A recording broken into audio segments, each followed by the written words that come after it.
Mari belajar dari Italia. Apa yang sebenarnya terjadi di Italia?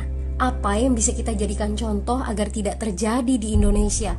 Kreatif konten ini berasal dari artikel warga Italia, dipersingkat dan dilengkapi data agar lebih mudah dipahami. Tahap 1. Kasus pertama diumumkan.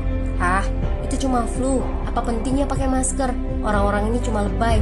Saya kan sehat, gak bakal ketularan. Gak usah panik lah. Tahap 2. Jumlah positif COVID-19 mulai naik signifikan. Cuma beberapa yang kena. Yang meninggal pun hanya orang-orang tua saja yang memang udah punya penyakit. Hidup seperti biasa aja lah. Pacaran, nongkrong bareng temen, jalan-jalan ke mall. Tetep lanjut. Tahap ketiga, jumlah kasus meningkat dengan cepat, berlipat ganda dalam 1 hari. Tingkat kematian pun bertambah. 7 Maret, lebih dari 5.000 kasus positif COVID-19. Zona merah diberlakukan di Italia. Wilayah yang dikarantina hampir 25% dari luas Italia.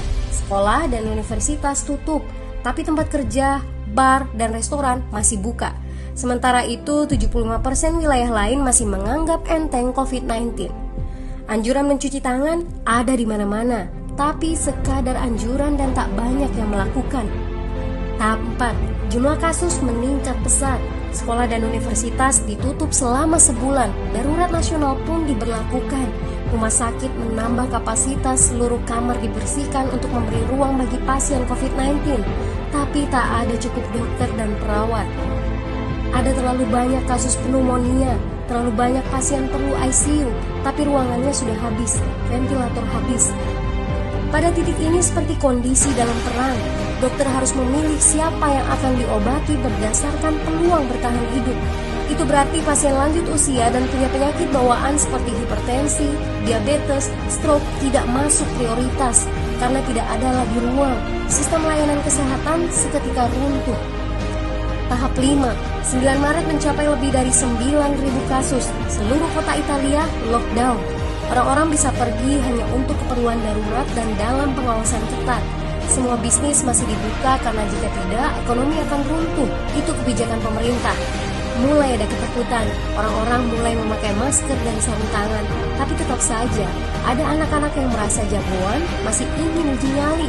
Pergi ke restoran rame-rame, hangout bareng, minum-minum dan lain sebagainya. Tahap 6. 2 hari kemudian pemerintah Italia berubah pikiran.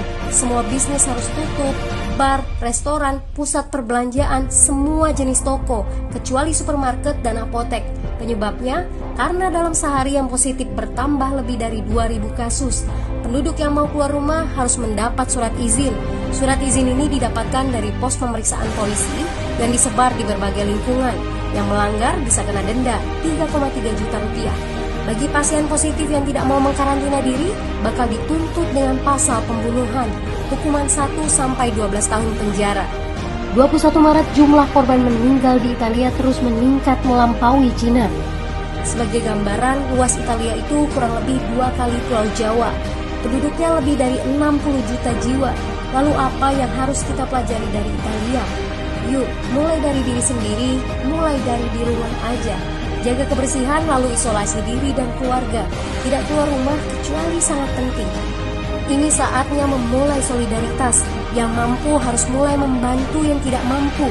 Ini adalah bentuk usaha dan doa kita semua. Semoga badai corona ini segera berlalu. Mari memulai kekompakan dengan membagikan informasi ini. Di rumah aja, mari belajar dari Italia.